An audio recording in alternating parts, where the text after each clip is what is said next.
An balimaw an bɛ bi don kibaru daminɛ ni kibaruya min ye min bɛ tali kɛ banbaganciya wale tigilamɔgɔw olu ka wulikajɔw la ko sibiri don octobre kalo tile 2 kibaruya dɔ bɔra jamana yɛrɛ makaranbaw n'u bɛ Mali kɔnɔ n'an k'u ma ko casque bleu ko maa kelen o binna ka da banbaganciw yɛrɛw u ka fɛɛrɛ jugu olu lawaleyali o sabula a bɛ fɔ fɛn min ma ko explosive ka janw da togoya min na u kɛlɛɲɔgɔnw olu ka se ka bi o ja in kɔnɔ ko maa kofɔlen min n'o taɲana ko minisma Mado ko nin ko in kɛra Tesaliti de Tesaliti yɛrɛ n'ale ni Kidali man jan a kɛra selifana tile waatiw la wa ko maa 4 bɛ olu banara olu ka bana ninnu o juguyara kosɛbɛ wa min ye Nations Unies yɛrɛ ka sɛbɛn gafe labɛnna min bɛ n'u k'a ma ko Gassimo 1 ale ko nin ko min kɛlen filɛ nin ye ko a ma bɛn wa a y'a kɔn wa ko nin kan ka kɛ misali de ye olu ma ka se k'u labɛn banbagaci wale tigilamaw olu ka fɛɛrɛw o barika bɛ ka bonya wa k'u b'a dɔn ka fɔ nin bɛɛ sɔrɔla Mali ka kelenya ni Mali ka basigi o den ɲinini na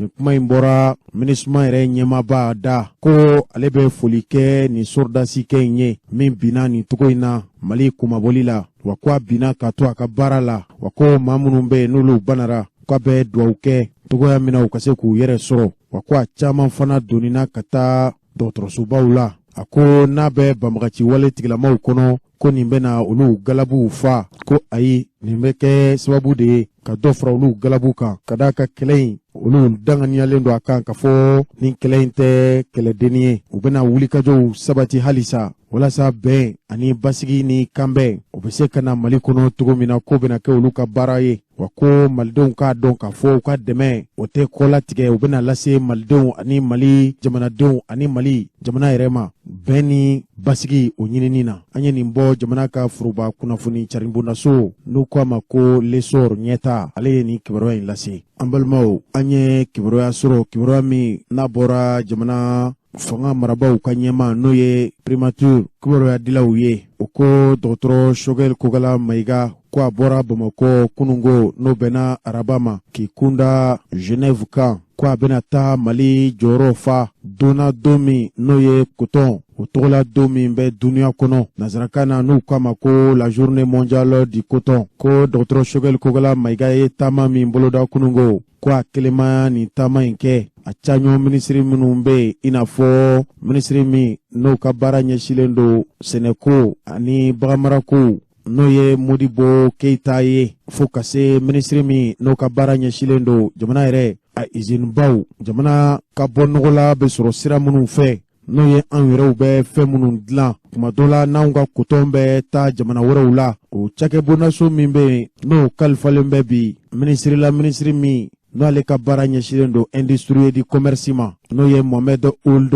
Mohamed k'ale fana bɛ nin taama in na u ko nin taama in ko minisiri min ka baara ɲɛsilen don hadamadenw olu kunkanko gindow olu latangali n'a bɛ kɛnɛya minisiri kɛrɛfɛ wa kuma dɔ la min ye maa dɛsɛlenw ani maa kamanaganenw olu tɔgɔla minisiri bondaso hali kuma dɔ la maa minnu yɛrɛ bɛ yen n'u bɔr'u sigiyɔrɔw la ka sababu kɛ furukufuruku ni mankanw ye o ye minisiri Umaru Jara ko ninnu bɛɛ de ye nin taama in boloda o ko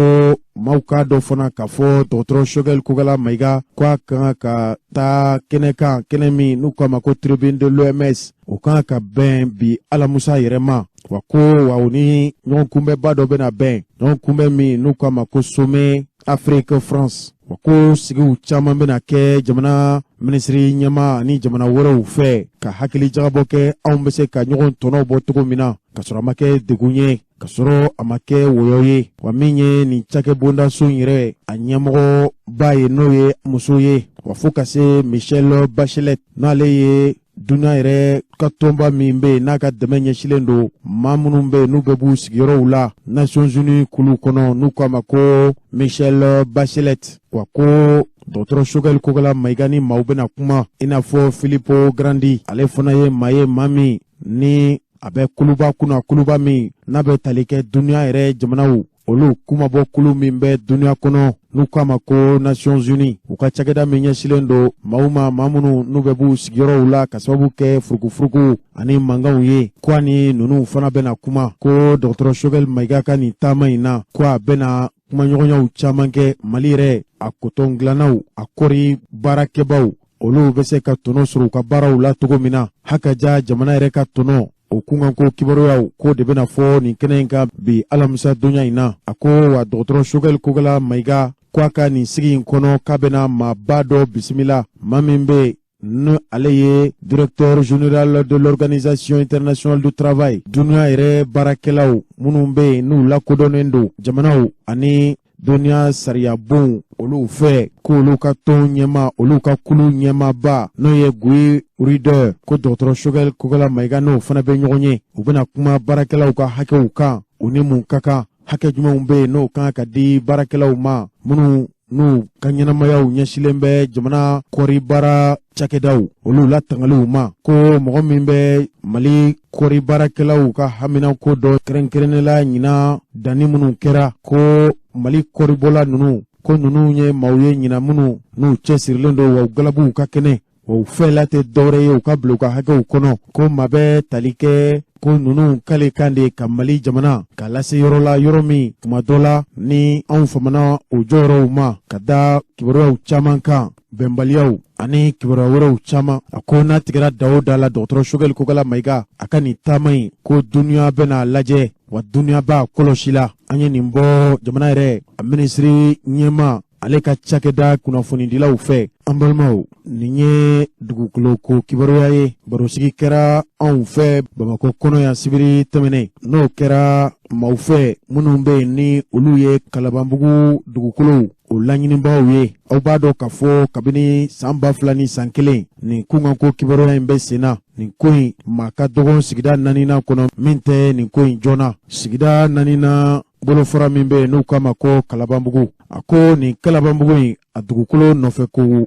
mankanw ko cayara a ko nin ko in bɛ senna bi a bɛ san 20 bɔ a bɛ fɔ kulu min ma ko comité syndical de l'hôpital dermatologie de Bamako k'olu de tun ye kunnafonidilaw wele ka sabu kɛ dugukolo min n'a fɛnsɛnnen bɛ ka taa fo hectare 24 ɲɔgɔn na wa ko dugukolo in yɛrɛ ko titre foncier don min n'a nimero ye 180 dugukolo in bɛ Kalabanbugu de kɔnɔ o ko ninnu ka barosigi min kɛra ko barosigi gansan tun tɛ laɲiniw tun b'a kɔnɔ wa ko bolo ɲɛsila maaw ma maa minnu tuma dɔ la Kalabanbugu sigibaw olu ka fɔ la ko maa fila bɛ yen k'olu ka bana walima olu ka dugukolo sɔrɔbaliya u ka sabu tɛ maa wɛrɛ ye ko maa fila min bɛ jamana in kɔnɔ ni maaw b'u dɔn tuma dɔ la maaw b'u dɔn kosɛbɛ o dɔ ye jamana premier ministre kɔrɔ n'o ye Musa Mara ani jamana minisiri kɔrɔ min n'o tun bɛ dugukoloko minisiriya la Mohamed Ali Bacili ko ninnu maa fila k'olu de ye olu ka bana in a sabu ye nin kɛnɛ in kan waati min na kunnafonidilaw welela maabaw caman tun bɛ kɛnɛ in kan u yɛrɛw ka kolo ɲɛma n'o ye Musa Traoré an'u ka secrétaire général Sidiki Jire n balimaw yala nin ye mun kibaruya ye Kalabanbugu kɔnɔ kunnafonidila ko maa minnu bɛ dugukoloko dɔ Mali kɔnɔ ko dugukoloko ye ko ye ko min n'a kuma ka ca kosɛbɛ an ka jamana in kɔnɔ ko maliden ka dɔgɔ maliden min n'o da ma don dugukoloko la don dɔ a ko waati o waati n'i taara kiribonw na ka taa josariya tigilamaw ani kiri matarafabaw olu ka cakɛdaw la i bɛ maaw de ye minnu b'u damakasi o damakasi ninnu caman o bɛ ɲɛsin maliden wɛrɛw ma k'olu ye u kumaniya u ka dugukolow la a ko kuma dɔ la i b'a ye k'a fɔ Mali jamana yɛrɛ ni jamanadenw olu bɛ kari ɲɔgɔn na a ko n'i ye dugukolo kibaruyaw mɛn kuma bɛɛ waati bɛɛ i b'a mɛn k'a fɔ malidenw yɛrɛw de ye ɲɔgɔn wele kiri la nka ko nin sen in ko jamakuluba de farala ɲɔgɔn kan jamakulu min n'u ye kulu dilan kulu min tɔgɔ ye collectif des personnes vivant avec la maladie de la lèpre contre les administrateurs du domaine ko nin damakasikan in kɛlen kiribon na min ye jɛkulu ye jɛkulu min bɛ tali kɛ maaw la minnu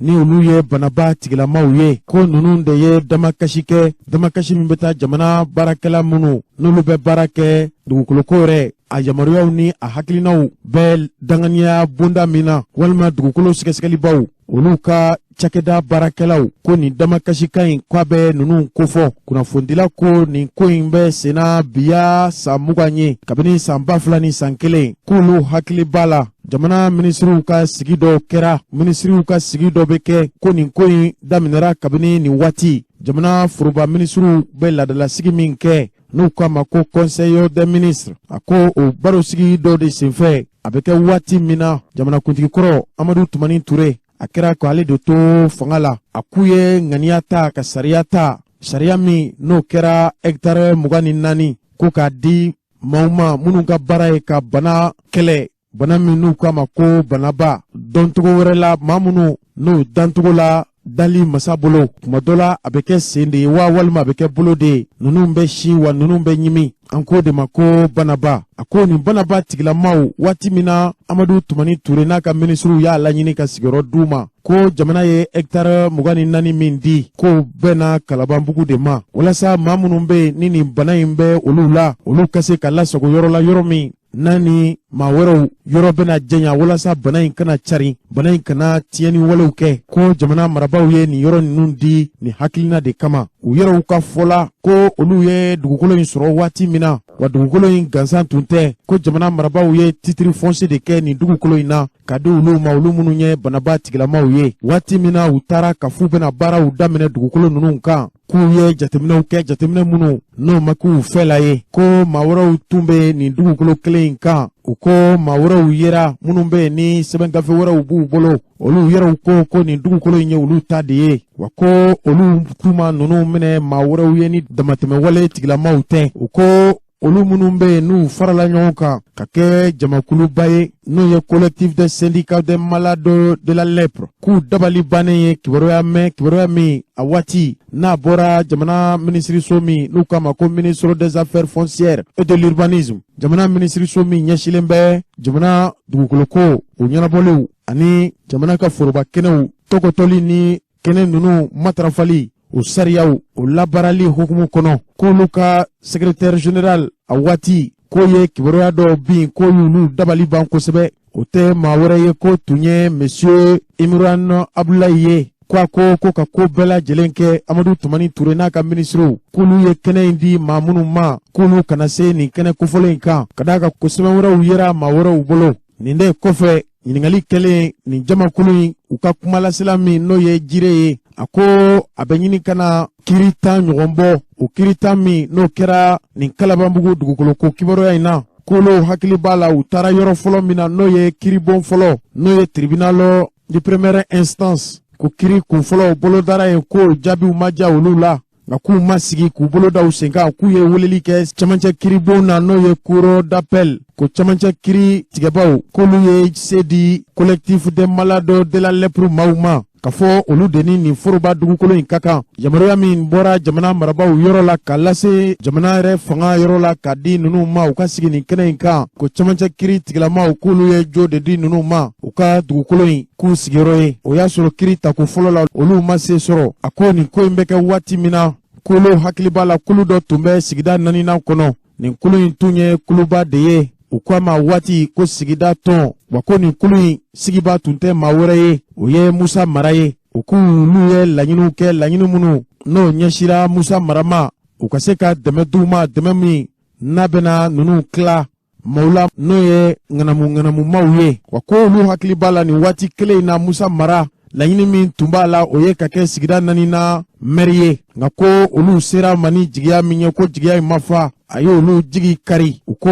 nin kɛlɛ in olu t'a bila u jigi bɛ Mali marabaaw kan wa u jigi bɛ u ka sariya kan u ko n'i y'a ye olu bɛ kiri la halisa u ma sigi u ka hakɛw kɔnɔ ko fanga ka yɛlɛma ani bɛnbɛnbɛnw ani fɛrɛjugu fo ka se dabalijugu tigɛli ko de cayara nka ko nin ko in mana tigɛ da o da la k'olu ka dugukolo min bɛ Kalabanbugu ko nin dugukolo in dira olu banaba tigilamaw ma jamana marabaaw de fɛ ko maa si tɛ min bɛ se ka nin dugukolo in hali kuma dɔ la a santimɛtiri 1 k'a bɔ olu taya la hali n'a y'a sɔrɔ kuma dɔ la ko in a bɛ senna o bɛ san 20 bɔ an b'a da u tulo kan ka fɔ laɲinikɛba ninnu ko a bɛɛ tun tɛ banaba tigilamaw ye kuma dɔ la hali kɛnɛyabon min sigira n'o kɛra kɛnɛyabon kɛrɛnkɛrɛnnen ye ko baarakɛlaw caman olu bɛ nin ko in joona wa olu sen bɛ nin ko in na an bɛna tigɛ da o da la don kibaru nata ninnu na an bɛna wulikajɔ kɛ ka se nin ma kofɔlenw yɛrɛw ma hali kuma dɔ la Musa Mara min jalakira nin ko in na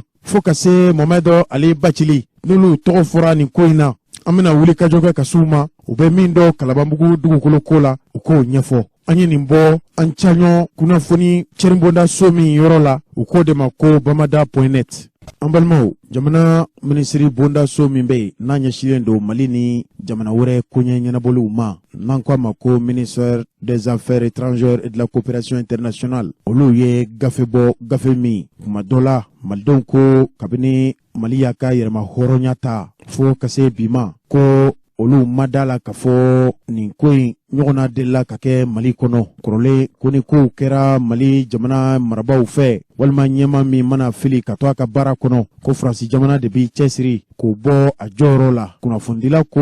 jamana marabaw tɔgɔla cayɔrɔ min bɛ yen n'u k'a ma ko secrétariat général du gouvernement a ko nin kibaruya in bɔra ka bi octobre kalo tile 5 de san 2021 a ko tarata don ko jamana minisiri min n'o bɛ Mali ni jamana wɛrɛ koɲɛw ɲɛnabɔli baaraw dilanni u k'a ma ko Abdoulaye Diop k'a ye Fransikaw ka lasigiden min bɛ Mali kɔnɔ l'ambassadeur de la France au Mali k'a y'o wele bɛnkan ni jɛ ni keleya min b'an cɛ ko kuma min bɔra Faransi masakɛ walima Faransi jamana ɲɛma n'o ye Emmanuel Macron ko a tɛ jɛn n'a ye bi a tɛ jɛn n'a ye sini a ka nin kuma cɛjuguw fɔ ka ɲɛsin anw ka jamana ma wa ko nin ko in ko Mali b'a kɔn ko in fɔra hali Mali jamana gulomaba 8 n'o ye anw ka institution ye ko ninnu bɛɛ y'u ta sɔrɔ Faransi jamana ɲɛmɔgɔw ka nin kɔrɔfɔ ninnu na a ko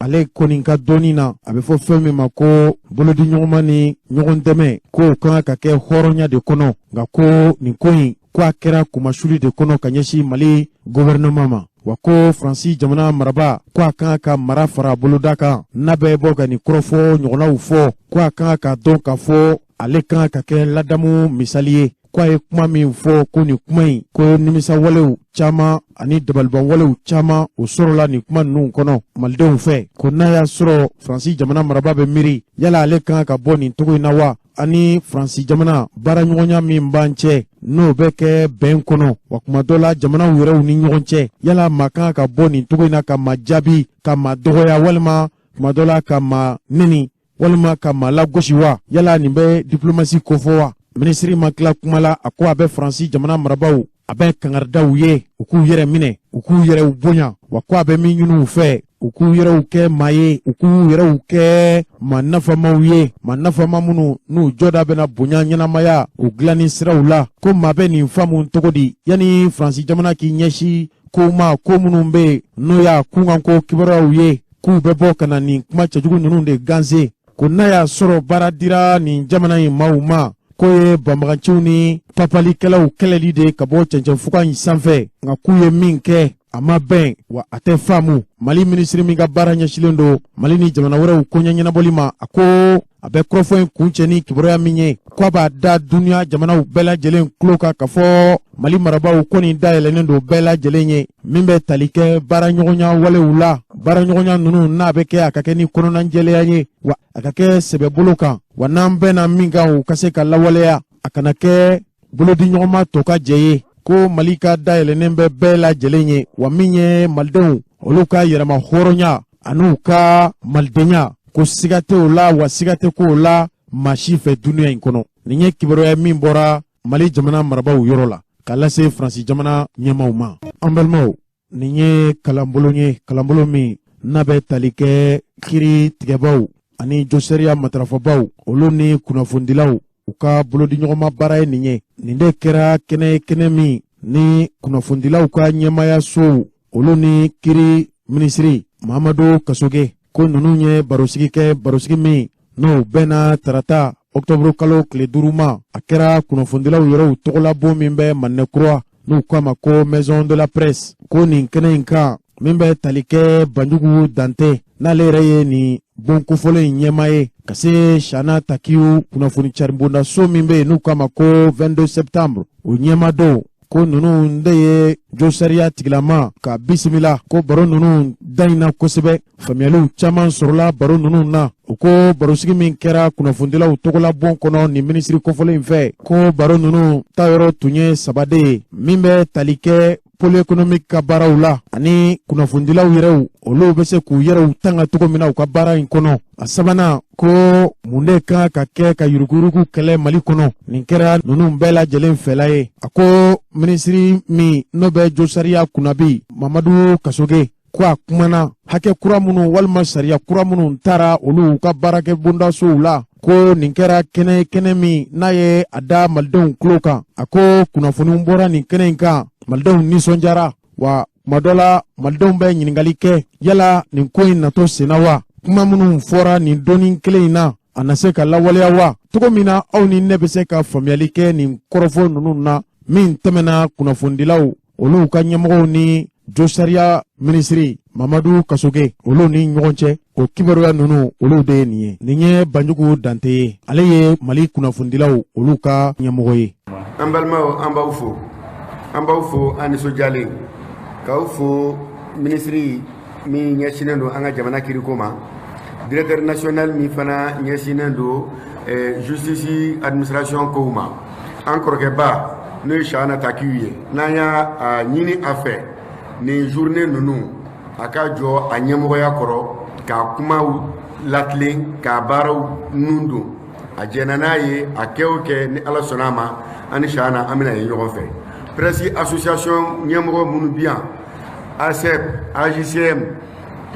CCDP UGRM n ye min tɔgɔ fɔ n ma min tɔgɔ fɔ n b'aw bɛɛ lajɛlen fo aw minnu fana journalistes ni aw nana aw ka tɔnw tɔgɔ la walasa nin kalanbulon min n'an bala k'a sigi an b'aw bɛɛ lajɛlen fo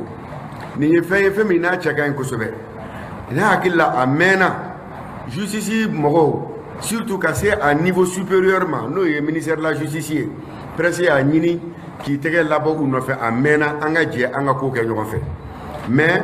n balimakɛ Kasoge a nalen ministère la an ye projet in expliquer a ɲɛna immédiatement a ko ale yɛrɛ bɛ nin de kɔnɔ na sabu baara o baara n'i b'a kɛ jamanadenw tɔgɔ la a ka kan ɲɛfɔli ka k'a la a ka kan kalan ka k'a la a ka kan faamuyali ka k'a la surtout kunnafonidilaw fanfɛla fɛ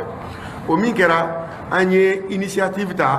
min nana n'a ye k'a fɔ k'an bɛna don dɔw sigi sen kan n'a bɛ f'o ma ko journée justice presse o journée justice presse o bi don layidu kɔnɔ layidu kan min fana n'an y'a ta an sigitɔ la maison de la presse ɲɛmɔgɔya la k'a fɔ k'an bɛna gɛlɛya cogo bɛɛ la walasa ani kiiri tigilamɔgɔw ani société civile mɔgɔw ani politique mɔgɔw an bolo ka don ɲɔgɔn bolo walasa ka kunnafoni cari bi kunnafonidila bɛɛ bi yan min b'a sɛbɛn min bi ja ta min b'a fɔ aw nana kana kalan lamɛn aw nana kana ɲininkali kɛ aw nana kana faamuyali kɛ o kalan in ni aw y'a sɔrɔ nafa ti a la fo aw ka se k'a se jamanaden ma kan bɛɛ la tubabukan ani kan tɔw la walasa u ka faamuyali sɔrɔ a la ni o kɛra ministère de la justice ka baara bɛ faamuya ni o kɛra kunnafonidilaw fana ye fasoden ɲumanya kɛ sabu ni ministère de la justice bɛ baara min na ni baara in donna jamanaden fɛ a tɛna ni foyi ye ni lafiya tɛ o de kama an bɛ min ɲini aw fɛ aw k'aw gɛlɛya mankan ka dɔgɔya aw ka sigi yɔrɔ kelen aw ka faamuyali kɛ an ka question poser ni o kɛra bɛɛ b'i jɔyɔrɔ fa an b'aw fo aw ka nali la ka minisiri ka segin k'a fo k'a fɔ a ɲɛna ni ala n'a kɛra sɔnna a ma a ye danaya min d'an kan ni baara in kɛli la a tɛna bɔ an jigi kɔrɔ hakɛto min na salala mahamadu. sisan nin tɛmɛnen kɔfɛ jo sariya minisiri mamadu kasoge a yɛrɛ ye kuma ta nin kɛnɛ in kan kuma ninnu a bɛ todunkan na nka kuma ninnu barika ka bon kosɛbɛ o kɔrɔfɔ ninnu filɛ nin ye. an balimaw vraiment n b'aw fo ka waleɲuman dɔn donc bi an bɛ kɛnɛ min kan o ye justice ni presse ka kɛnɛ ye donc an ye partenariat dɔ sigi an ni ɲɔgɔn cɛ partenariat min kɔnɔna na an bɛ baara dɔw boloda ka limanaw kunnafoni thème dɔw kan donc thème fɔlɔ o tun bɛ cybercriminalité kan nin ye journée filanan ye a thème bɛ pôle économique et financier kan donc CNT ye sariya kura dɔ ta min ye an ka pôle économique et financier a kɛ jɛkulu kelen ye parce que pôle saba de tun bɛ yen kelen tun bɛ Kayi kelen tun bɛ Mopti kelen tun bɛ Bamako maintenant texte kura minnu taara o hukum na donc poule bɛɛ Kayita ni Mopti ta o bɛɛ farala Bamakɔ ta kan ka kɛ poule kelen ye donc procureur kelen de bɛna ye o poule kunna donc substitut ani juge d'instruction ani juge au siège olu fana tɛna baara wɛrɛ foyi kɛ fo ka yuruguyurugu kɛlɛ donc maintenant n'o kɛra o bɛna to u ka baara a bɛ se ka sabati yuruguyurugu kɛlɛli o bɛ se ka taa ɲɛ kosɛbɛ parce que fɔlɔ la procureur tun bɛ commune 3 gérer a bɛ poule gérer substitut fana tun bɛ ten Kayi fana Kayi procureur tun bɛ Kayi tribunal gérer ka poule gérer Mopti procureur fana tun bɛ Mopti tribunal gérer ka poule gérer maintenant sisan commune 3 procureur bɛna k'a dan ma poule procureur ale fana bɛna k'a dan ma ale bɛ occuper poule dɔrɔn de la bon a yirala fana o texte kɔnɔ k'a fɔ fɔlɔ n'i ko poule a tun bɛ dan procureur juge d'instruction ani substitut dɔrɔn de ma bon bi sariya kura min talen don o bɛna to juge minnu bɛ kiiri tigɛ donc les juges au siège olu bɛ fara poule kan chambre d'accusation mɔgɔw bɛ fara poule kan parquet général mɔgɔw bɛ fara poule kan cour d'appel la minnu bɛ jugement kɛ chambre correctionnelle olu bɛ fara poule kan cour d'assises mɔgɔw olu fana bɛ fara poule kan n'u bɛ dossier économique ni financier u juger donc o b'a to vraiment baara bɛ se ka kɛ a ɲɛ ma bon a yirala fana k'a fɔ minnu ye faso nafolow suɲɛ donc sariya kura in bɛ justice mɔgɔw yamariya u ka se k'u ka bien saisi kabini enquête préliminaire waati la donc misali la n'a tigi ye 100,000 de ta donc hali ni o 100,000 in ma sɔrɔ a bolo maintenant ni fɛn dɔ sɔrɔla a ka patrimoine kɔnɔ min valeur b'o bɔ sariya bɛ yamariya di o fɛn in ka saisi hali n'a ma sɔrɔ suɲɛni in sira fɛ donc o b'a to voilà donc o b'an dɛmɛ kosɛbɛ baara in na o b'a to faso bɛ se ka a ka fɛnw récupérer parce que mɔgɔ caman bɛ yen fɔlɔ u bɛ faso nafolo tiɲɛ u bɛ don kaso la u bɛ segin k'a bɔ u bɛ n'u ka patrimoine sɔrɔ intact foyi ma saisi a la et puis u bɛ tila ka yanga ni o fɛnw ye mais bi na ni kɔni y'a ta dɔrɔn sariya b'a minɛ i la hali fɛn min tun b'i bolo ka sɔrɔ tiɲɛni ma kɛ o fɛn fana bɛ se ka na o fana bɛ se k'a minɛ donc c'est pour dire que texte kura minnu taara textes don minnu bɛna an dɛmɛ kosɛbɛ yuruguyurugu kɛlɛli la donc maintenant an bɛ ka journée minnu boloda ni ala sɔnna ma an bɛna continuer donc a tɛ dan nin ma an bɛna continuer an bɛna thème kuraw ta waati ni waati ka tila ka baara kɛ ka auditeurs kunnafoni kosɛbɛ justice taabolo la donc an bɛ min ɲini aw fɛ an kɔni an ka ministère dayɛlɛlen don n'aw mago jɔra kunnafoni na dɔrɔn a ye na an bɛ kunnafoni sanuman d'aw ma problème foyi t'a la vraiment hali bi n bɛ ala deli partenariat min filɛ ani ɲɔgɔn cɛ ala k'a taa ɲɛ jamana in ala k'a basigi ala ka hɛrɛ caman k'a ɲɛ merci. An balimaw maa minnu bɛ yen n'u ko ma ko albinosiw dɔw ko yefuge tuma dɔ la dɔw ko gɔnbɛlɛw a welecogo kelen kelen min ko nin don laɲini ye aw ka faamuyali kɛ ni maa ninnu k'u kan ko kibaruyaw la ko nin kɛra fagali waleden min kɛra mande kɔnɔ mande dugu min bɛ yen n'u k'a ma ko mamaribugu ko den tantanin dɔ bɛ yen ale ye keyita n'ale ye yefuge ye ka si to san 3 la ko maa dɔ de ye a bɔnɛ a nin na mamaribugu ka tila ka fariw k'olu tigɛ ka taa ni a nafama yɔrɔw ye nin de kɔfɛ u yɛrɛw ka kulu min bɛ o ɲɛma dɔ n'o bɛ conseil national de la transition kɔnɔ bi wa seko ni dɔnko madon u k'a ma ko salifo keyita a ye barosigi kɛ barosigi min n'a ye wele bila kunnafonidilaw ma ka ɲɛfɔli kɛ nin ko in na a ko den dɔ de suw yera den min n'a bɛ san 3 la nka den in tun ye yefuge de ye ko a su taara ye kɔlɔn de kɔnɔ mamaribugu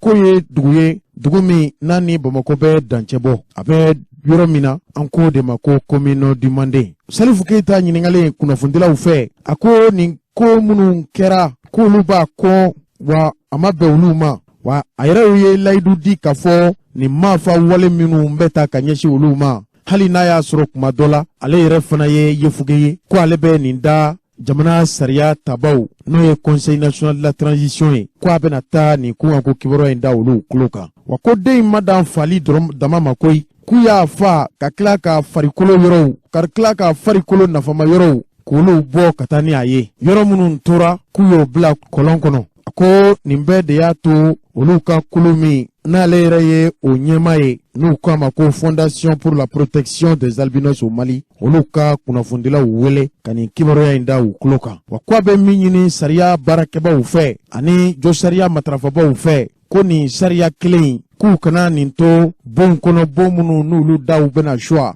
walima ka nin kibaruya ninnu kɛ bolokɔfɛ fɛn ye k'olu fɛla de sɛgɛsɛgɛliw ka kɛ ɲininiw ka kɛ maa minnu bɛ yen n'olu ka baara ye nin kɛwale cɛjuguw ye ninnu ka minɛ k'u bila sariya ka bolo kan a ko munna a ye nin kuma in fɔ ko maaw hakili bɛ fana min n'ale ye mali sigiduguba dɔ ye ko den tantanin dɔ fana bɛ yen o fana tora a ba de kɔrɔ waati min na a bɛ sunan na k'u taara ka taa o fana kunkolo tigɛ ka bɔ a kan da la u k'o ma ko ramata jara ko ramata fali kabini mɛn kalo tile 13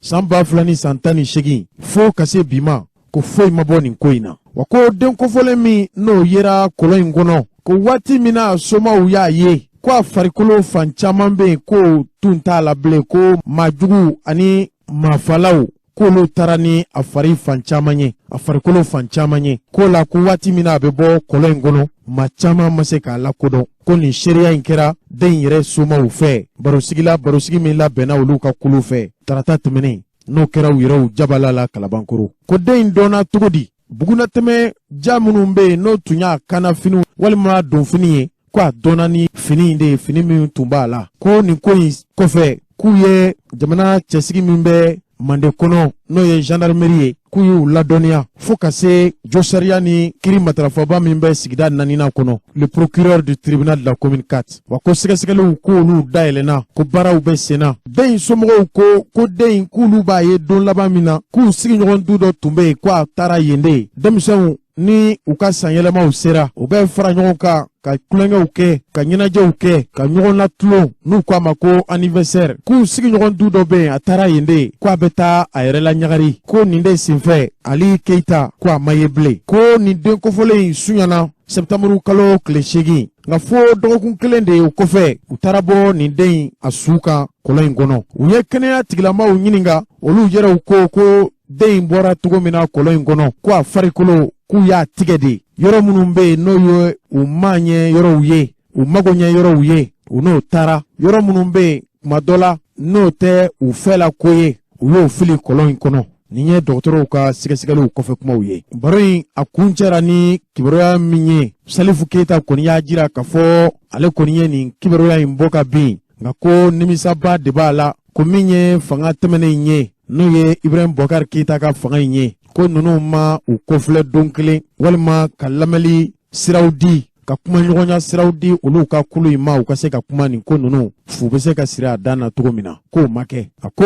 ale kɔni bɛ layidu di ali keyita somaw ma ko nin kibaruya in ko a bɛ taa wasabulon kɔnɔ wa wasadenw olu da bɛna don nin kibaruya in na o ye ale salifu keyita a jɔda ye nin ko in na a ye layidu min di ko ale dalen don a la k'a fɔ fɛn bɛɛ bɛna kɛ nin sen in minnu ye nin kɛwale jugu in kɛ mamaribugu ko tɛgɛ na da ninnu kan wa ninnu n'a nɔbɔ wa ninnu n'a minɛ nin ko in kɛlen waati min na anw yɛrɛw y'a mɛn k'a fɔ maa dɔ t'u minɛra ko jamaba de tun y'a minɛ k'u bɛ taa a fa min ye wɛnzɛndugu gendarmerie baarakɛlaw ye min ye fanga ka cɛsigi minnu bɛ wɛnzɛndugu n'o ye gendarmerie ye k'olu ye fɛɛrɛ kɛ ka wulikajɔ kɛ ka nin maa kofɔlen ka bɔ jama bolo sɛgɛsɛgɛliw daminɛra waati min na ko a yera k'a fɔ o tigi lamɔgɔ min tun minɛra k'o ma kɛ mɔgɔ kɛnɛman ye anw bɛ fama ma waati min na a tun bilalen bɛ dɔgɔtɔrɔw ka bolo ka fɔlɔ sɛgɛsɛgɛli baaraw la min ye kabano dɔgɔtɔrɔw ye olu tun bɛ sɛgɛsɛgɛli baaraw la nka mana tigɛ da o da la ni den in somaw tulo banna u k'an wele don kibaru nata ninnu na u yɛrɛw ka se kɛnɛ kan anw n'u bɛna barosigi kɛ walasa nin ko in u kana ɲɛfɔli kɛ a la u bɛ se ka weleli kɛ nimero minnu na o ye 76 06 60 66 walima 78 69 13 16 ni ala sɔnna ma an bɛna nin ko in an b'a sen fo ka s'a dan na a kɛra ne ye wo a kɛra Elhaji Jose Traoré ye wo an bɛna nin ko in sɛgɛsɛgɛ ka daw tulo ka don kibaru nata ninnu na. An balimaw nin tun ye barosigi ye barosigi min a bɛ waati janbɔ maa minnu bɛ Mali kɔnɔ n'u bɛ fanga ɲini kuma dɔ la jamana foroba cakɛbaw walima minnu ma deli ka hali foroba cakɛ nin laada in bɛ senna Mali kɔnɔ a bɛ waati janbɔ politikimaw caman olu bɛ nin kibaruya in a lase kabini Modibo Keyita ka waati a kɛra fanga ɲini waatiw ye wo a kɛra jɔyɔrɔ ɲini waatiw ye wo min kɔni ye Mali politikimaw ye a caman bɛ u bɛ barosigiw kɛ u ni malidenw cɛla o barosigi ninnu n'o de kɛra bɛɛ ni fanga ninnu sɔrɔla o maliden kelenw olu de bɛ tila ka nin politikima ninnu ɲini nin bɛ Mali kɔnɔ bi a bɛ waati janbɔ o de senfɛ Modibo Sidibe ale kɛra premier ministre ye Mali kɔnɔ a kɛra kɛnɛya ministre ye jamana in kɔnɔ wa min ye jɔyɔrɔbaw caman ye Mali kɔnɔ a y'o fa a ye hakilina dɔ ta n'a ma ɲɛ ka fɔ ale fɛla ye Mali marali ye don dɔ a ko ani malidenw ka sigi ka kuma dɛ o sigi ka kuma in o bɛ boli mun kan o bɛ boli fasoko de kan n'a ye fanga sɔrɔ a bɛna jamana in mara cogo min na a bɛna jamana in mara cogo di wa Modibo Sidibe yɛrɛ dɔrɔn tɛ koyi min bɛ tali kɛ Mohamed Saliya Touré ale fana bɛ nin baara kelen in kɛ u ko a ma ko grain o bɛ yaala dugu ni dugu kabila ni kabila hali dugutigi bulonw kɔnɔ o bɛ barow sigi n'an tɛ bi la min ye Mohamed Ali Bacili ye ale tun bɛ nin baro in sigi Musa Mara ale bɛ nin baro in sigi ani politikimaw caman an ko de ma ko rencontre citoyen o sigili dɔ de senfɛ sibiri tɛmɛnen Maɲanbugukaw olu y'a laɲini ka fɔ Modibo Sidibe a kana u ka barosigi kɛ n'a ma ɲɛ ka fɔ jamana bɛ kunbalana lakanako yɔrɔ la jamana bɛ kunbalana mara yɔrɔ la jamana bɛ kunbalana hali kuma dɔ la olu yɛrɛw politikimaw ninnu bɛɛ nin tɛ ani an dɛmɛba minnu bɛ dɛmɛw don ka se ka jamana in k'a latanga olu ka dɛmɛw yala o min kelen bɛ furukufuruku ye bi politikikulu faro an ka wuli a ɲɛmaba a ɲininkara nin bɛɛ la nka min ye Ismaël Dugure ni a kamalen tɔgɔ ye Master Sumi Seko ni Dɔngo Mado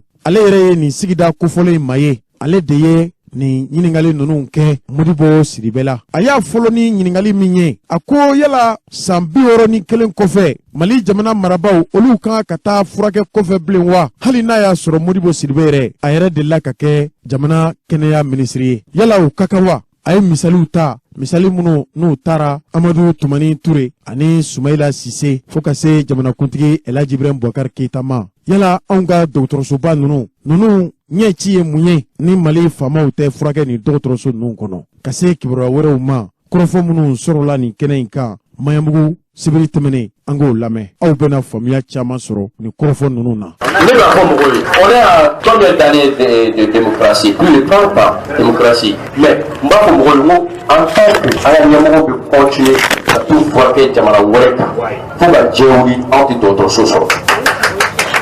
an ka président Akete a sara jamana kɔfɛ ala ka hinɛ a la jamana wɛrɛ kan kɔnɔna na a taara sa Turki de olu bɛ dɔgɔtɔrɔso la Sumala Sise n'o ye an ka jamana in politikimɔgɔba dɔ ye Sumala Sise ale fɛnɛ a sara jamana kɔ kan maa joli joli de bɛ minnu sara jamana kɔ kan ka ca après 30 ans d'indépendance mun de la aw ma se ka fɛɛrɛ sɔrɔ ka dɔgɔtɔrɔso ɲuman ka jɔ maliyɛnw ye. Min ye ka a ɲɛsin kɛnɛyako ma kuma caman fɛ yen nɔ olu fɔra mais an ka kɛnɛya ne y'i ka kuma faamu mais ne miiri bɛ min na ne hakilina ye min ye pas que faama ka taa kɛnɛ kan hali ni wari bɛ faama min bolo wari bɛ mɔgɔ min bolo a ka taa kɛnɛ ma kɛ ka taa soigner n'a b'a fɛ ka soigner mais an k'an ka système de bila sen kan maliyɛn i mana kɛ cogo fɛn t'i bolo fɛn b'i bolo i ka kɛnɛyako ka sabati jamana nin kɔnɔ an bɛ baara ko de an ye baara ko de k'a daminɛ na ka système de santé sigi n'o ye centre de santé communautaire ye ka lasurunya ka centre de santé de cercle dan mɔgɔ tun hakili b'a la o tuma ninnu na opération chirurgicale ni fɛn tun tɛ kɛ centre de santé de référence na centre de santé cercle mais a caman bɛ bi 80% opération ni fɛnw bɛ se ka kɛ yen opération dama hôpital Siganor fana kɛra ten parce que 91 hôpital du Mont-Tué hôpital du Point G an ye mun bila yen an ye soins intensifs bila yen ani chirurgie o fana bila yen premier scanner anw de y'o nati ye première dialyse an de y'o nati ye ka fila bɛ subventionné i tun bɛ se ka dialyse kɛ a 2000 ɔ o tuma la maliyɛn tun bɛ bɔ yan k'a bɛ taa dialyse kɛ i k'i ka avion ta i ma taa Sénégal i bɛ taa Abidjan ou i bɛ taa France i bɛ tila ka taa wari min don a la i b'o dɔn mais a kɛlen 2000 francs ye o ye maliyɛn caman to maliyɛn caman jɛra ka sɔrɔ a la k'i fura ta la o ye dɔ ye scanner fana a fɔlɔ tun don Donc, au plan, à ce moment-là, c'était en dessous de 5 000. Bon, on sait qu'à Barak à la journée. En même temps, entre les Barak, mutualité unie, protection sociale, amour, faut qu'on ait amour 5 ans. Donc, hôpital Keradi, hôpital de Kaï Barala, hôpital de Poingé Barala, hôpital Gabriel Télé Barala, qui a statut du Mohamed Sekato, c'est qu'à Barak et Kanye, n'a pas pour statut hospitalier, avec un plateau pour améliorer. Hôpital de Gao, Kalintarabi, il venait de sur la plaque d'année. Il a relancé qu'à 5 ans. Hôpital de Tomutu, à Péjora, Minan de Tumba, pour nous, Minan Chamba, opération Chamba, c'est qu'à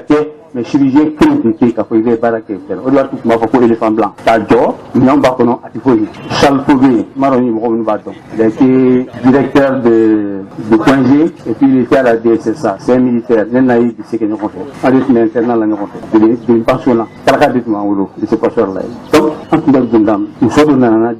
il y avait une influx pour qu'un moyen sur Katana et Bamako pour qu'à casser Kaokiri. Donc le directeur social automatique occupé là, à une salle pour la salle pour nous, à l'aide de solution sur la. Une solution sur la question, nous sommes à beaucoup Gundam, à Tarakomu Kinka, à beaucoup Gundam, qu'elle a foutu ma foi. Donc il y a conçu l'hôpital là, comme nous qui est là, opération ni intervention chirurgicale, il faut psychiatrique à ce moment là. Parce que nous, ni hôpital nous dans la Watikono, hôpital de Sika sur Bebadon, à Sigratua en Bardon, Warim nous donne là en Bardon, avec 1600 en Bardon. Hôpital de Sebou, vous voyez quand c'est pas donc parce que ça qui fait investissement comme du Sénégal du Sénégal catalan. Hôpital de Montisivare, on a déjà retrouvé là. Hôpital du Mali, on a déjà retrouvé. Hôpital du Mali, il y a eu la gratuité du cancer, soit été gratuité du cancer. Il y a un centre oncologie là-bas qui fait des traitements de radiothérapie. On a encore même si il y a des là, on a un petit attaque ma faut, finalement donner santé qu'on a là, mais santé santé publique, santé clinique, santé publique est un banane épidémie endémique, baratement terreau la vaccination du frontière. Il y a quand même un système de santé de Turam Nadi,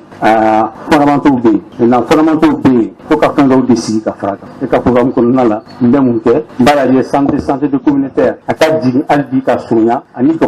black, parce que tu as comme 600. Les santé, c'est qu'à en charge, c'est maintenant qui subventionne les 4 ans. Deuxièmement, institut cœur pour mon chirurgien, pour Bévouli, il y a un hôpital du Point G, hôpital Gabriel Touré, hôpital du Mali, il y a un hôpital qui a été d'être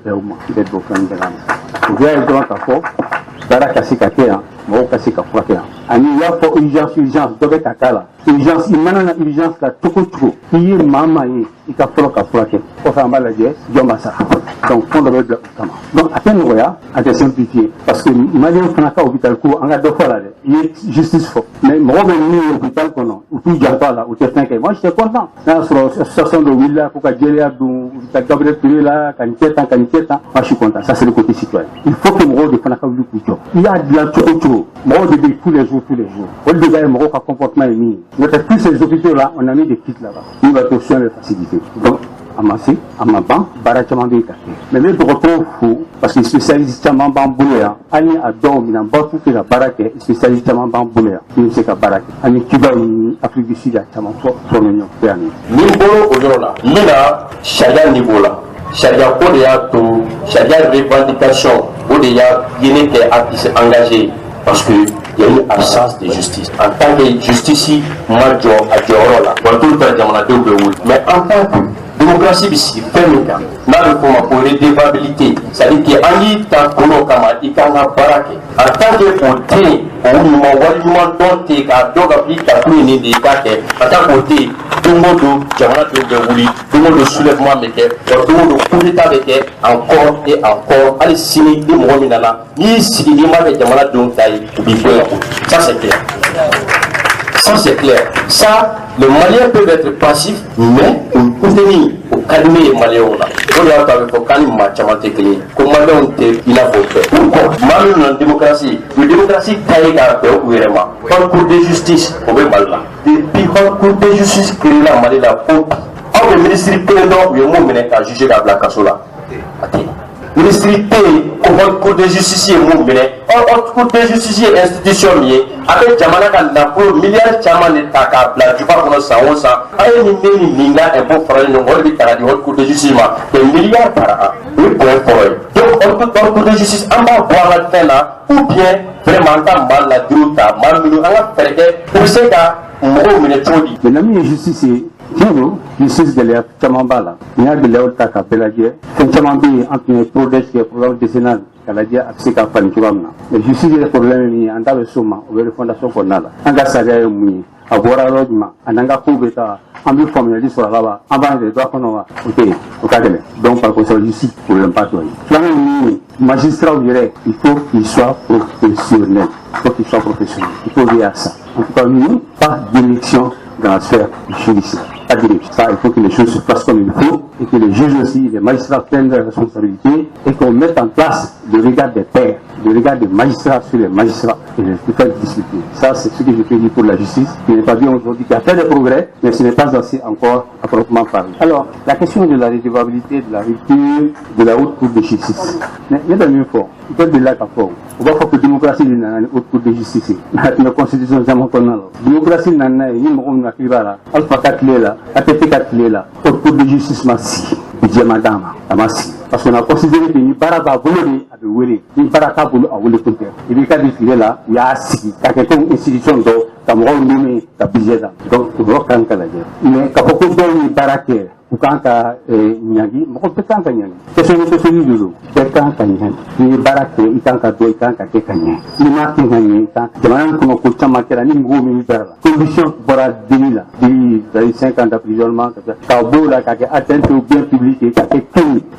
qui peine de mort la suivant le montant. Au peut-être la Jamanan Kona. La position aussi qui a fait décider. Au peut-être la Jamanan Kona m'a fait là. Nous m'a fait là en tant qu'entrée Jarabo. Nous n'a fait. Et si tu veux, Dobeya, avec la fin de que débat donc avec la mité à Salate, puis mon chita au contraire, avec fort. Donc on a fait un peu là, on a tenu donc, deux fois tenu donc, pas la tête. Ça nous tient là, c'est un fort. Deux fois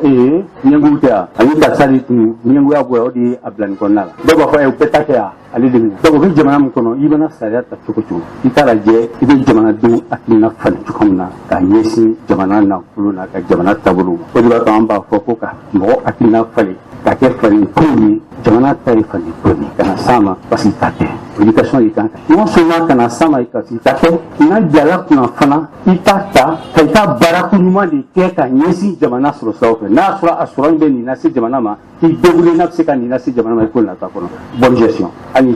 Ça aussi c'est une cité. Donc on est d'accord, cette résolvabilité là, il faut la voir. C'est la première des choses, c'est l'exemplarité. Donc nous on est d'accord sur ça. Que la justice s'applique, il n'y a aucun rapport sous mon autorité qui n'a pas fait l'objet de sanctions ou de dépôt à la justice. Okay. Maintenant, second point, et le troisième point, les partis politiques. Moi je l'ai dit, on était mal les partis politiques vous soutenir. Je l'ai dit, il y a pas de comment. Parce que politique est un douteur fait mal politique est mouillé. Politique est dit, c'est la bonne gestion de la cité, la quête de stratégie, la faire une Jamana qui est là, il faut faire une chose, c'est qu'elle contribue à Jamana Joe, ou les politiques, mais Mali politique qui est commercial. Il y a plus de 200 partis politiques au Mali avec votre là. Mais est-ce qu'il y a plus de 200 manières de gérer le Mali? Est-ce que faire comme les corps, et mettre les corps, il n'y a pas plus de 200 manières de gérer le Mali. Il n'y a pas plus de 200 solutions pour le Mali. Maintenant, politique de la commerce est tout dit. En Jamana fait 0,25% du budget de l'État. Pour ta dit Mali continue, ou vous clown ne retient ça ou ça. Politique, comment vous mettez nous au Mali? Au moins de tout Mali, vous avez formé, vous avez militant, l'élection n'a pas été humaine, vote n'a pas été humain. Jamana de donner faire un millier, vote démocratie de la ferme, vous avez militant formé nous. Mais vous mettez le projet la élection donne qu'on voit la militant de l'Europe. Donc, faire du même c'est qu'à pour la ODA tout plein, parce que nous avons donné pour de justice niveau là. Nous, en tant que Mali service public, nous avons des bons partis au pouvoir là. Faut que Dieu vous dise anti la corruption. Maintenant, la corruption qui est à ça dans là. Parce que au moment où nous mettons un parti qu'on a la pour des ministres ou des directeurs, nous devons l'approche qu'un parti entretenu, qu'un parti activité entretenu. Il y a un parti qui est mort qui est là, qui est selon mon temps, mon pisse à mon qui est encore là. Allez, la salade est mon il est obligé de l'approche. Comment entretenir qu'un parti activité entretenu, ni chéri pour au cas où là. Johnny Mine. Allez, le parti qui a parlé de parti qui a pouvoir. Allez, regarde, Jamana n'a pas choisi qu'un parti qui a pouvoir renforcer. Donc, on a les tiennes ou dans les mener. Allez, le tout est tout. Donc, il y a eu maintenant, c'est la partie politique, maintenant, on a un peu d'État. Parce que politique, c'est vrai, à Tchara, du moment Tchara. Parce que politique, on a La qualité est diverse. Ben Nanita Akindandoi, Ben Nanina Tadoi. Maintenant que la démocratie a été un parti politique, mais on a pour quel parti politique? Pour l'MP Europe. Les 2 années, le ministère de l'administration territoriale a qualifié la tête. Finalement, participé les 2 dernières élections, mais il faut présidentielle et législative locales pour faire de la création solo. Pour commencer. Il faut que l'existence justifiée. Donc, il y a des possibilités d'agir pour qu'on y ait le quai. Mais on va couper comme là. Moi, je ne sais pas si on a ça, il manque ça, il manque ça, il y a pas qu'on a fait un cours et il faut la salle. Je vais en avoir un. C'est ça tout. Tant que quand tu en joues, c'est que ça. Donc, parce que pour dire, à tableau quand il y a on nous dit fort. Moi, on est beaucoup d'amis de politique là, ils n'ont pas fait. Ils n'ont pas fait. Ou d'accord, il faut on qui se politique là. D'accord, nous, il faut on qui se politique là, en dirait nous. Et à la limite, dans mon qu'on a là, je vais en tableau faire. On va tourner. Mais quand vous dites qu'à douer, qu'à boire, qu'à quêter, au contraire, tout le monde sait qu'à compromis, en toute compromission. Donc ça, c'est quelque chose qui est important pour nous. En ce qui concerne les changements des problèmes de corruption, les ministres, bon, on s'est quand même fier. Mettre une partie là, en communiste là. Donc, en communiste là, sous Alpha, ça doit être que non, ma délicatité, parce que politique, activité que maintenant, ma délicatité.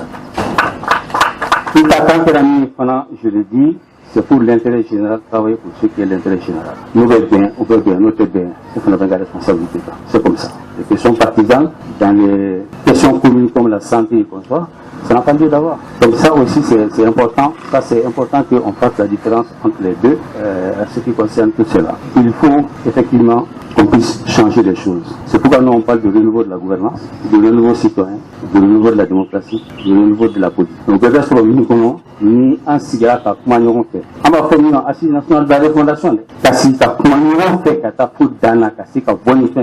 ni en taille. Pour constitution, en fait, il est à terre à banane. Mais bien évidemment, en boulot, en yafo, édité à rien. Entre les régions constitutionnelles, si là, une refondation. En tas, une refondation, c'est en tas. Pas qu'à c'est un cas pour demain. D'abord, donc, aux constitutions, les silences, en la constitution, inscrivez vous là. À référence au technique. Nous n'avons pas comment. En tant que comment. Nous n'avons pas bien en taboulet, en tout cas, pour décentralisation. Entre les Mali, quand tu as, au lieu de décentraliser, il y a que tu dis. Tu ne vas pas que tu dis. Stabilité, tu dis, tu dis. Avant, c'est voilà. Avançons à qui là, la fin d'âme, mis en taille à ma réunion. Les fondations sensibles. Donc, tant qu'à c'est moi, c'est qu'à tout au boulot pour notre appel. En même temps, il y a armée à niveau là. Nous, il y a concrètement, il y a chance sur le cas, c'est qu'à Jamala gérer au Ratimina, à la CPI, à ta responsabilité comme nous, il y a concrètement, tout est à ce qu'il en même temps, il y a ce qu'on a évité, en même temps, on va se prouver à ce qu'on a évité. À vous, les pétards, l'ensemble, Jamala est armée, donc, vous êtes dans le là, comme il parle, c'est la qu'on fait. Donc, on va le bien fort. Merci. Le problème avec la France, non, ce que moi je peux vous dire, c'est que les phares, depuis 2013, ont défini une politique, ont défini une doctrine. On a dit, la transition diplomatique pour nous, le principe, c'est la diversification. La diversification. Deuxièmement, simplement pour ne pas trop dépendant de quelqu'un. Donc, diversifier. Aller avec tous ceux avec qui nous avons un intérêt pour travailler. On a dit aussi à ce moment-là, que concernant la France, il faut que nous créions une coopération, disons, avant-gardiste, c'est-à-dire qui respecte les intérêts, qui respecte l'indépendance des uns et des autres, où il y a des relations en respectant l'identité culturelle des uns et des autres. Donc c'est une affirmation autour des intérêts du Mali. Et donc c'est ce que nous disons. Nous avons dit que le Mali doit être souverain. Le Mali doit être maître de son pays, de son destin. Mais pour être maître de son pays, pour être souverain, il faut que tu aies la maîtrise d'un certain nombre de systèmes qui font une souveraineté. Il faut avoir la maîtrise de ton État. Il doit être un État solide, un État stratégique. Il faut que tu aies la maîtrise de ton système de défense et de sécurité. Et que nous reconstruisons notre système de défense et de sécurité. Nous ne sommes pas là seulement à être collés aux autres. Je l'ai dit à IDK, il nous faut un agenda de sortie de crise du Mali, consensuel, préparé par les Maliens, dont un programme de redressement sécuritaire et de défense de notre pays. Et dans ce cadre-là, nous allons avoir les coopérations à la carte. Les coopérations à la carte, ça veut dire quoi? Dans le système de défense qu'on a prévu, qui est en développement, si on a besoin de telle pièce, entre guillemets, pour consolider le système, on le prend là où il y a la pièce la meilleure. Donc ça veut dire que nous devons être maîtriser cela. Deuxièmement, si nous maîtrisons cela, nous pourrons contrôler notre territoire. Et si nous contrôlons notre territoire, nous devons savoir aussi que la souveraineté, elle n'est pas que sécuritaire, elle est aussi économique, elle est culturelle, elle est dans tous les secteurs du compartiment. Nous devrons savoir aussi que nous sommes le Sahel. Nous sommes le Sahel. Le Sahel, face au problème, doit avoir une solution sahélienne. Nous, les Sahéliens, nous devons penser les solutions pour le Sahel. Une souveraineté nationale, mais adossée à une souveraineté sahélienne. Souveraineté sahélienne adossée à une souveraineté ouest-africaine. Une souveraineté ouest-africaine adossée à une souveraineté africaine. Voilà, de là, juste en haut, comment on peut être debout autour de nos intérêts. Donc nous, Maliens, on doit se rassembler. On doit se rassembler, pas pour mettre seulement les uns à côté des autres, les têtes, excusez-moi, à côté les unes des autres. Nous devons nous rassembler autour d'intérêts bien cernés du Mali. Le socle, c'est d'atteindre les intérêts du Mali, uniquement les intérêts du Mali. Et l'un des intérêts du Mali aujourd'hui, c'est un système de défense solide qui prévoit l'avenir, qui peut se projeter, d'avoir un territoire grand, qui peut avoir besoin de coopération, de coopération choisie, et qui va travailler pour qu'un jour, il sorte de la coopération pour être maintenant dans les alliances. Voilà ce que nous pensons. Il faut construire, il faut bâtir. Il nous faut au Ghana, comme Bamana Kamina au président. Il est là qu'à fort. Il nous faut faire la partie phare. Il nous faut amener en 2013, en cas programme qu'on a. La diplomatie de laquelle nous, en bas, si, 5 ans, on a intérêt de l'Union, on a intérêt de l'Union, avec la coopération, il y a de faire, nous devons faire un témoignage à la diapola. Cela nous, nous va faire, en tant qu'à faire, en tant qu'à sous là-bas, en tant qu'intérêt du temps, en tant qu'intérêt de rodement, en tant qu'intérêt là. Parce que je m'en ai dit, intérêt de notre obéa. Et puis, il faut tout faire. Si nous n'avons pas de casser la boule, c'est que nous voulons. À d'abord, nous avons un grand jour là. Moi, Béindi, Takal, sans nos feux, Tassa Katawa, ni tout temps, ni beau temps, on lui malien en béni, en joli doigt. En joli doigt. Moi, ça va joli. Ni joli doigt. Il joli de trois là. C'est qu'on a donc du corps, en rassembler l'eau. C'est qu'on a vu nos tailles ici. Donc, en cas de là, en cas de en cas de défense, en cas de en cas de sécurité, il faut que nous assumons notre sécurité. Il faut que nous assurons notre sécurité. Voilà le maître mot. C'est là que nous serons souverains et c'est dans ce sens-là qu'il faut travailler, qu'il faut consolider les choses. Cela me semble extrêmement important. Je le dis, il ne faut pas être entre les Sahel, en Sahel, entre les Sahel. Jamana nous le Sahel pour nous quand on parle que nous fait. On dit quand on est en fort, on peut que Sahel baratchoudi. Il n'y a pas de bana qui n'a pas de bana qui n'est pas Sahel. On dit quand on fort, on a une qu'on a la salle. Number fait d'aucun demain pour nous c'est qu'on a un téléphone là. Notre avis là. On a encore ce là, on pense le CDAO là, on pense l'Union africaine là. Notre CDAO, moi Kachabide, moi Kachabide. Mais des cartes d'identité pour moi pour. On a venir à mine. Mais du début en carte d'identité à Santé pour l'État sénégalais, l'État Côte d'Ivoire, l'État y en fait. C'est là où de l'autre. C'est là où.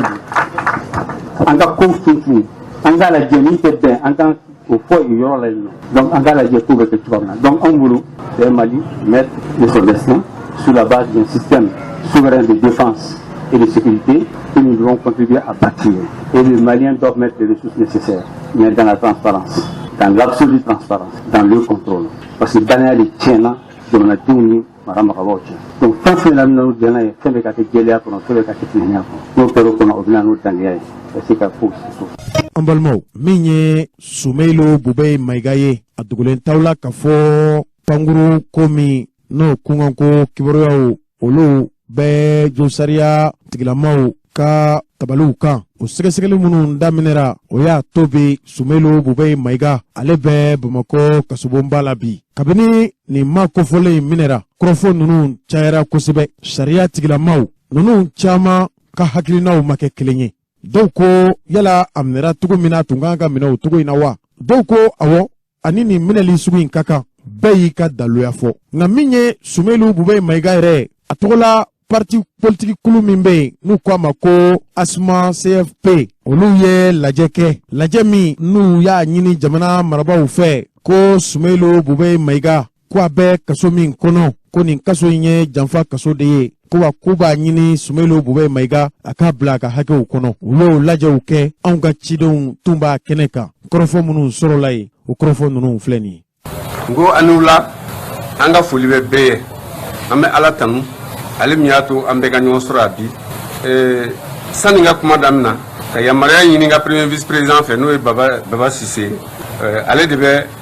amenyo laje mina ale de onyemoy ka mogo ya senta ka sian militanti cɛ n'a muso an terilakaw an'an teriw an'an dɛmɛbagaw k'u bɛɛ lajɛlen fo an ka bi nani kɔrɔ min b'a la o ye ka tasibila kɛ k'an ŋaniyaw kɛ kelen ye k'a yira k'a fɔ Sumeli Bubu ye Mayiga an b'a kɔ bi an b'a kɔ sini sigasiga fosi t'o la nka kuma in n y'a jɔ sen 3 de kan a fɔlɔ o ye Sumeli bɛ lahala minnu sisan filanan an ye wele da ka taa fanga autorité minnu bɛ yen sisan ɲɛmɔgɔw ma a sabanan ye foli ye fɔlɔfɔlɔ n'o ye Sumeli bɛ lahala min na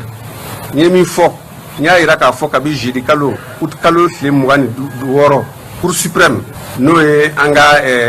sariyaso ɲɛmaaba ye sariyaso bulonba ye ale Sumeli wele k'a lamɛn a y'a lamɛn kun min na o ye avion sanko ye ani fɛn minnu sanna équipement minnu sanna sɔrɔsiw ye k'a ta dɔw la ka na bi la u ye mandat de dépôt k'a kan a bɛ maison d'arrêt la Bamako a bɛ maison d'arrêt la Bamako mais jɔli in na a weleli in na fɛn fila bɛ min ye an kɔnɔ kan a ma min faamu fɛɛrɛ minnu tigɛra Cour suprême fɛ k'a wele k'a ta ka mandat d'a kan k'a kɛ kasolamɔgɔ ye an hakili t'a la jamana in kɔnɔ kabini Maliko daminɛna k'a fɔ Cour suprême ale de ye maa wele k'i bila kaso la Sumeli y'a mɔgɔ fɔlɔ ye kabini jamana tigɛra parce que ni sariyaw tigɛra ale de b'a kɛ nka o ye sɔsɔli min ye an tɛna an da don o la an b'a dɔn k'a fɔ o sɔsɔli ale fɛn min ye sariyatigiw ye n'o ye magistrat yɛrɛ ye olu yɛrɛ bɛnnen t'a kan donc an tɛna an da don o la o n'a ta o ta an kɔni an ka danaya bɛ jamana sariyatigiw kan an b'a dɔn k'a fɔ ko min bɛ sen na a bɛna ɲɛbɔ sariya fɛ ka kalanjɛ pɛ o filanan o ye a bɛ condition min na a minɛlen bɛ cogo min na a bilalen bɛ yɔrɔ min na an hakili la k'a fɔ Sumeli a jala mɔgɔ min ye wa a ma ja mɔgɔ min ye jamana in kɔni mɔgɔ ba dɔ don parce que a y'i jɔ jamana in ye yɔrɔ caman na a kɛra ministre ye siɲɛ caman a kɛra premier ministre ye olu kɔnɔ hakilila la danbe dɔw kun ka kɛ ka d'a kan bonya dɔw kun ka kɛ ka d'a kan a siɲɛ fɔlɔ ye mɔgɔ min ye fanga kɛ ka se nin hakɛya la a bɛ condition min na kaso bon na an ma deli k'a ye mɔgɔ 3,000 de bɛ kaso bon in kɔnɔ u bɛ si yɔrɔ minnu na mɔgɔ 30 yɔrɔ minnu dilannen bɛ mɔgɔ 30 ka taa mɔgɔ 40 u mɔgɔ 80 mɔgɔ 70 de bɛ si o kɔnɔ nin covid ko filɛ in na nka an y'a dɔn k'a fɔ o kɔnɔ juguyaw b'a kɔnɔ dɔw de b'a fɛ ka a lamaloya dɔw de b'a la ka u ka sebaya jira a la dɔw de b'a la ka b'a fɛ ka hakilila don bɔgɔrɔ ka galabu kari donc an y'o jateminɛ o de y'a to an ye weleweleda kɛ an bɛna weleweleda kɛ ka se fanga ɲini minnu bɛ fanga na bi an ye weleli kɛ Cour suprême kɛrɛfɛ an ser'u ma ka se fanga bulonna wɛrɛw ma ani mɔgɔ wɛrɛw pour que min bɛ sen na nɔgɔya ka don o la anw bɛ sariya kɔ koyi yuruguyurugu kɛlɛli anw t'a contre la an ye républicain ye mɔgɔ si an tɛna fɔ an b'a fɛ ka jamana in mara k'a fɔ jɛlenya k'an m'o contre la mais jɛlenya nin ko bɛ se ka kɛ ka mɔgɔ danbe k'i to i danbe la n'i y'a ye réconciliation bɛ gɛlɛya kɛlɛw kɔ n'i y'a ye mɔgɔw ka bɛnbaliya bɛ gɛlɛya n'i tɛmɛna n'i ye dan sago sariya ni sariya y'i nominɛ a digirila cogo o cogo ni mɔgɔw danna sariya dɔrɔn na n'i danna sariya dɔrɔn na a bɛ se ka ku la nka n'i y'a dɔn mɔgɔw y'i danbe dan tɛmɛ mɔgɔ o mɔgɔ y'i fa lamaloya k'a fɔ a b'a se a da i t'i y'o tigi fɛ fo ka diɲɛ olu de bɛ réconciliation kɛ donc an ka to sariya kɔ donc an ye weleli an bɛna kurakuraya président de la transition o ye Asimi Goyita ye ale de ye bɛɛ ɲɛmɔgɔ ye bi ale de ye mɔgɔ kelen-kelenna bɛɛ ka laada bɛɛ ka hakɛ ale de ka kan k'o garanti o de fɔlen bɛ constitution kɔnɔ parce que a ye kuma min fɔ 22 septembre la a ka discours la a ko fɛn min ye yuruguyurugu kɛlɛli ye a bɛ kɛ fo ka s'a dan na mɔgɔ ɲɛda tɛ se jalaja la mais sariyaw ka bato mɔgɔw danbe ka bato o hakilina min fɔra an b'a fɛ ta ka to o bɔlen an ye bonyani kɛ masegi kɛ CEDEAO mɔgɔw ma Afrique CEDEAO président minnu b'a la u ka résolution fɛn o fɛn résolution 2 bɛɛ Sumeli ka ko u b'a fa la an y'u fo u barikada ambassadeur minnu fana bɛ Bamako yan u caman hali bu b'u cɛsiri la pour que an bɛ ka min ɲini o bɛ se ka sɔrɔ donc an bɛ min ɲini an bɛ min fɔ jama ye fana ka foli di aw ma aw ka nin lajɛli min kɛ filɛ nin ye ka kɛ ne hakili la nin bɛ galabu kura dɔ Sumeli la nin b'a farinya donc an bɛ aw bɛɛ lajɛlen fo k'aw bɛɛ lajɛlen barikada minnu nana kuma kana daɲa bɛɛ lajɛlen n'i sera i ka yɔrɔ la bɛɛ lajɛlen ka kibaruya di parce que militant caman bɛ kɔfɛ ka kibaruya d'u ma k'u hakili lasigi k'a fɔ k'u jɔ k'u hakili tulo ma jɔ n'an ka wele sera o ma don o don u ka wuli nin ye ko daminɛ ye nin tɛ ko laban ye nin ye ko daminɛ ye nin tɛ ko laban ye donc an bɛ bɛɛ lajɛlen fo hakɛto bɛ na Selaw Mamadu kunba la pour que anga sifilakaw ka mɛn o ka faamuya kosɛbɛ mun bɛ yen. Donc an ka président ka yamaruya kɔnɔ ani an ka bureau national ka yamaruya kɔnɔ ani an ka tɔnden fɛn fɛn bɔra yɔrɔjan ka na ani plateforme mun ye Bube yɛrɛ ka jɛɲɔgɔn o ka a kanuɲɔgɔn an b'o bɛɛ fo fɛn fɛn bɔra u ka so k'o segin k'o se yan an bɛ dugawu kɛ Ala k'o ɲuman segin n'o bɔra yen bɛɛ b'a dɔn an ka jɛ nin a kɛ kun ye ka information di mɔgɔw ma mun kɛra an ka président la depuis le 26 août 2021 président bɛ o bolo n'i y'o jate minɛ a bɛ kɛ tile 38 de président bɛ yen a minɛ kun fana depuis a minɛna 26 juillet août an da ma don kuma la parce que an ko sariya ka baara de don mais ko évoluera cogoya min na an nana dɔnya k'a fɔ ja sariya ko tɛ fanga ɲini kɛlɛ de don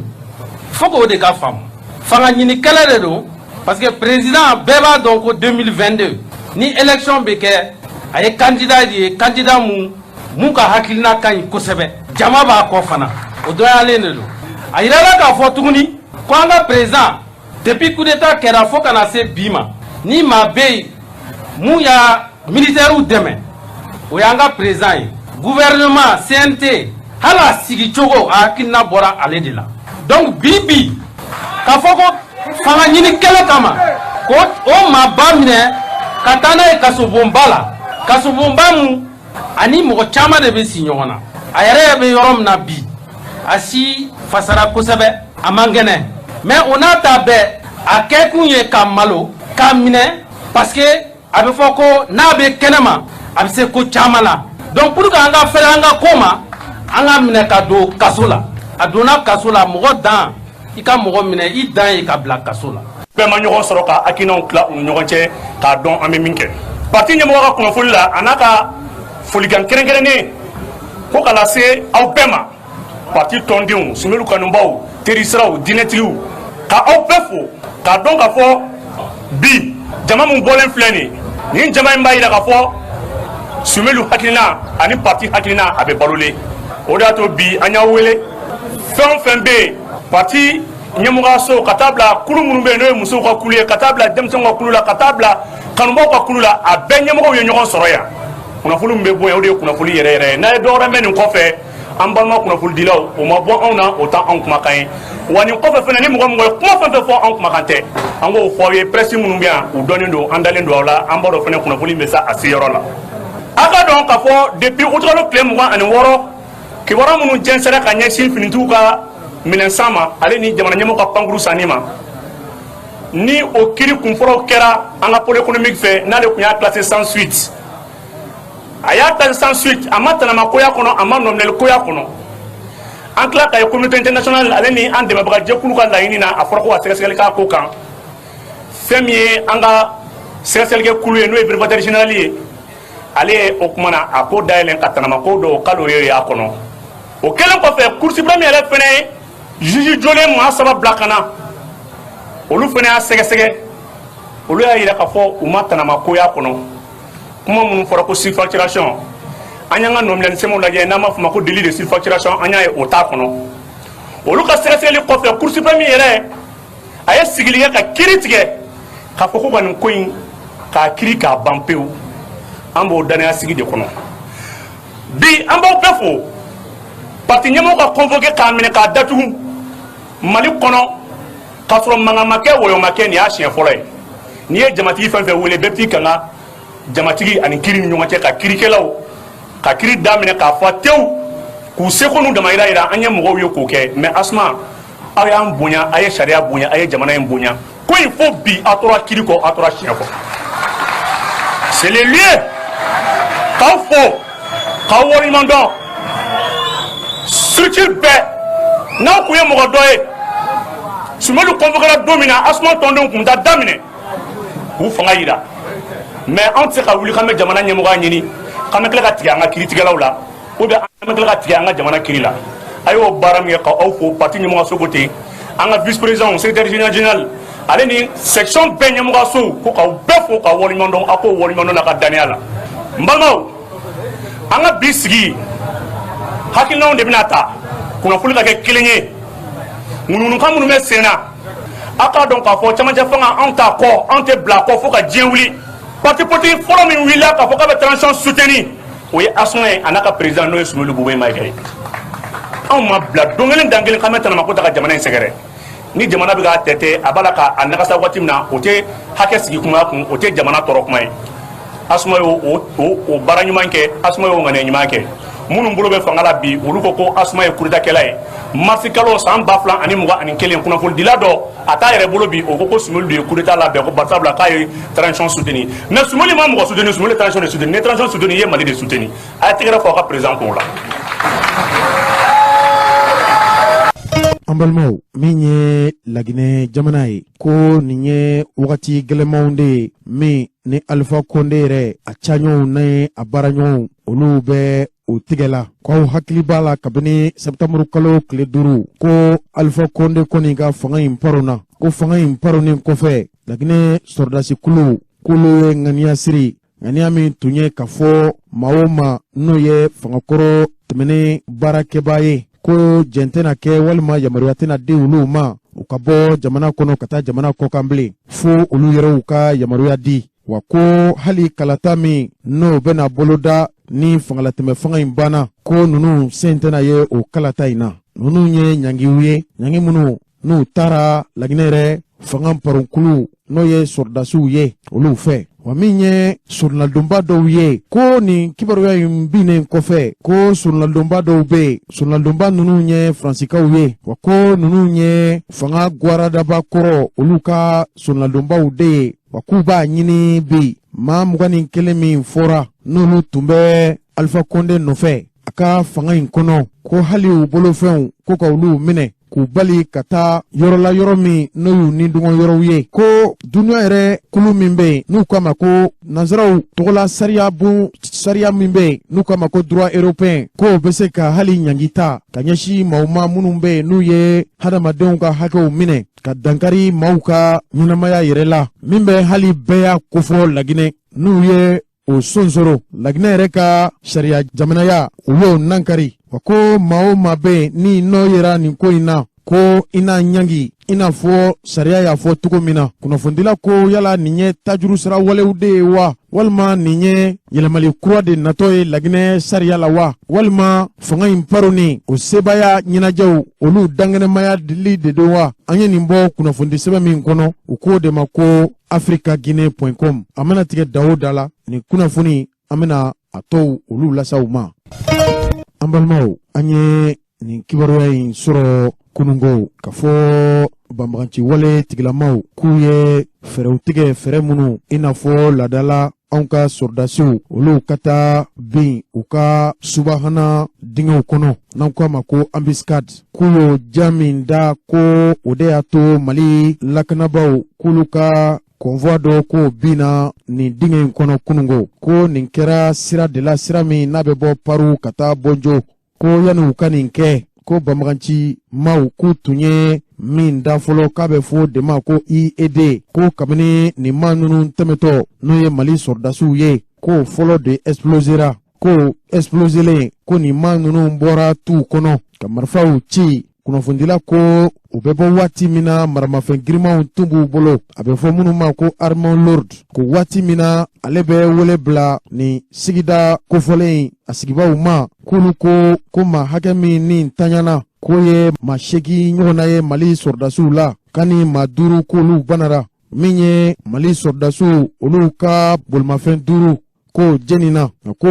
nin ko in bɛ senna waati min na ko pankurun dɔ de wulila ka na dɛmɛ dɔ Mali sɔrɔdasiw ma ko o ye anw ka pankulu ye ko pankulu sera ka banbagaci wale maa 60 ɲɔgɔnna fa yɔrɔnin kelen wa min ye u ka motow ye ko moto 20 kɔni k'o sɔrɔla nin kɛnɛ in kan k'u ye nin kibaruya in sɔrɔ ka bɔ nin yɔrɔ kofɔlen in yɛrɛ a sigibaw da ni kunnafoni wɛrɛ minnu bɔra la don kibaruw nata ninnu na an b'o daw tulo kan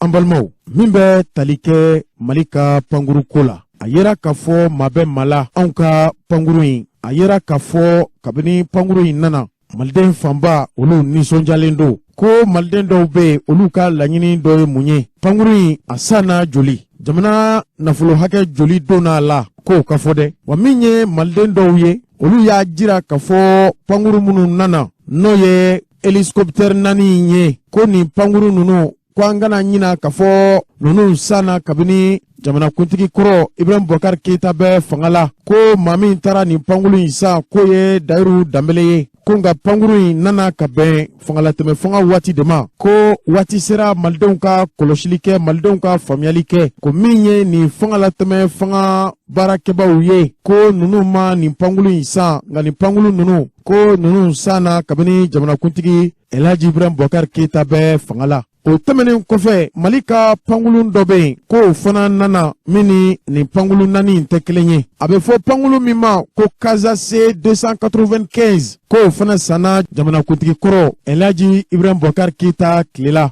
Nka ko pankulu in ko a nana ani fiɲɛw nana ko a bilala ka taa dilanni yɔrɔ de la ko o de seginna ka na. O de y'a to maa caman ko pankulu min n'o minɛlen bɛ bi lamɛrikɛn jamana fɛ ko o bilala. Kunnafonidila ko ma bila dɛ ko nin ye a pankulu ɲɔgɔnna wɛrɛ de ye. Jamana in kunnafonidila dɔ bɛ yen n'u k'a ma ko Ibusi ale ye ɲɛfɔli kɛ nin pankulu ko ninnu na o kɔrɔfɔ ninnu filɛ nin ye. Alors vous savez an kun bɔra k'a fɔ aw ye ko an ka avion dɔ kun bloquera a bloquera américain fɛ an kun ko aw ma avion min kun bloquera. L'avion là, c'est le Casa C 295. Casa C 295. Donc, l'avion est qu'on bloqué nous. A bloqué nos Américains ont fait. N'est-ce pas? Hein? A bloqué nos Espagnes, mais Américains ont fait. Donc, mais il se trouve que l'avion dont on a Sura. L'avion dont on a Sura. Au final, un avion missant. Au final, on y a quoi? Au final, Casa C 295, on a l'odé. C'est le même type. Au final, on nana sura mais on est coordonné parce que avion qu'on il faut savoir avion il fladé quoi déjà avion Casa C 295 Kilimbe on y kura de on les sana au bloqué nbe avion minana sura le Casa C 295 on est coordonné quoi parce que avion coréen donc mbamolo qu'on avait acheté à Kunsana Mena sous Ibrahim Boubacar Keita ou avion Kunsana avion est tellement c'est performant tellement avion kain. Et donc, c'est la raison pour laquelle Okukuba a flanansa. Voilà, c'est ce qui s'est passé. Okukuba a flanansa. Donc, au Foloni, au lieu qu'on tienne, au avion Foloni, mi kumambulu, au lieu qu'on tienne, au qu'on oblata glaning keorola. Ni mafli 2020 les konnana, ça en 2020 konnana, ou ya blata glaning keorola, au avion ni nonasura. Mais il faut pas confondre. Angana fili, ani avion mi bloqué nbe. L'avion qui est bloqué, c'est pas la même chose. Donc, Maroc a la confusion qui est à Flala. Mi bloqué nbe, kura mi sana, qu'on bloqué nous toujours, c'est toujours bloqué. Mais mi sana, abi sandamandamanbo, sous IBK, au avion tellement c'est bon, tellement à kain, tellement abi baragnement que, donc au avion au lieu qu'on tienne, au lieu nanasura. Alors, pourquoi maintenant anana kana beni kunouye, je sais pas. Peut-être c'était un hasard du calendrier. Après ça, quand on a hasardeusement un tadon, après ça, qu'il fallait peut-être pression les bins, nous n'avons qu'un fait. Ou y a eu un gagné si moroma, ou on ne sait pas, mais blocage kuntoka. Ou qu'on est blocage kuntoka. Il n'y avait pas de blocage sur ça. C'est un ancien Casa C 295 à qu'on en a sur. Mais, ou qu'on sera au bloqué, puisque nous, il est bloqué. Kura mi san kwasani nous sera ko bloqué car excuse do fort mon ani min taraglan na mon mo fana bloqué do fana fort mais voilà benia klata dedo mais c'est pour dire que en à Flana l'avion le Casa C 295 c'est un avion qui n'est pas c'est un d'abord combat comme attaque combat qu'on quoi Odea to nyafoli kera ni pangulu sanko ina malden dɔw fɛ minnu bɛ n'olu tun ye Ibrahim Boubacar Keita nɔfɛmaw ye hali n'a y'a sɔrɔ kuma dɔ la olu ka fanga baro na k'olu nabɔ ka nin ko in ɲɛfɔ u yɛrɛw y'a jira k'a fɔ olu bɛ nin ko in joona an balimaw nin de bɛ dansiri aw ka bi don kibaru la don kibaru min n'a labɛnna aw balimakɛ Dramane Danbele fɛ a lasera Gawusu Jalo Rasjal fɛ ni Ala ye sini juma jiranna aw ni Elhaji Jose Traoré aw n'ale bɛ ɲɔgɔn kunbɛn kɛ ni Ala jɛnna n'a ye ka kunnafoni wɛrɛw k'olu lase aw ma yan'o cɛ nin y'anw ta kan ye Ala ka don kibaru nata ninnu jira